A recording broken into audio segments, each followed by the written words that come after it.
Of environmental protection, आखिर क्यों ज़रूरी है अपनी एनवायरनमेंट को प्रोटेक्ट करना? So environmental protection is essential for ensuring the survival and the well-being of all living organisms on अर्थ.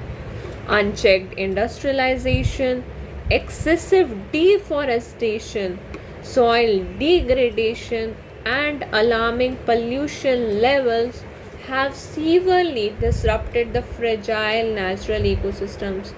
जो हमारा ईजिली डैमेज हो सकता है नेचुरल इकोसिस्टम, और उसमें हम इतना ज़्यादा अनचेक्ड इंडस्ट्रियलाइजेशन, इतना डिफॉरेस्टेशन, इतना सॉइल को डिग्रेड कर रहे हैं, पॉल्यूशन लेवल इतना बढ़ता जा रहा है कि जो बेचारा इकोसिस्टम है वो डिसरप्ट हो गया है.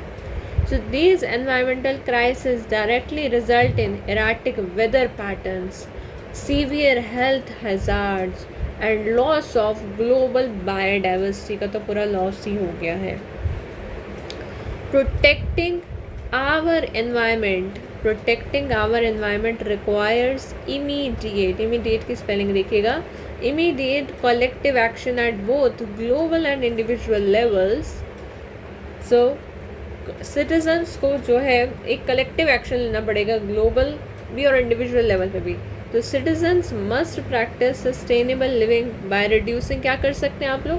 Bye reducing plastic consumption, conserving the fresh water को कंजर्व करो, प्लांटिंग नेटिव ट्रीज, अपने आसपास ट्रीज लगाओ, and minimising daily waste generation को मिनिमाइज करो.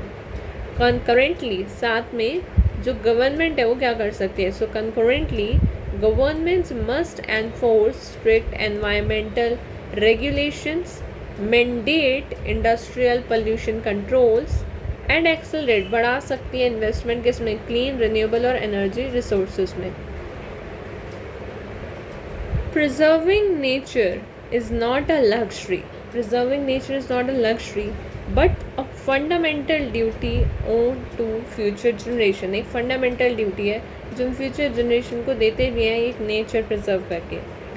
A healthy planet remains the essential prerequisite की spelling देखिएगा, for human prosperity, economic development and lasting peace across the entire world. तो भाई जो ये एनवायरमेंटल प्रोटेक्शन है, ये सिर्फ एक लग्जरी नहीं है कि लग्जरी है इसलिए इसे प्रिजर्व करो, ये आपकी फंडामेंटल ड्यूटी बनती है ना. फ्यूचर जनरेशन्स के प्रति आपकी एक ड्यूटी बनती है कि आप संभाल के रखो. तो गवर्नमेंट को क्या करना चाहिए? एनफोर्स करने चाहिए स्ट्रिक्ट लॉज वगैरह, और साथ ही साथ सिटीजन्स को भी कुछ ऐसे एक्शंस लेने चाहिए जिससे एनवायरनमेंट को प्रोटेक्ट किया जा सके.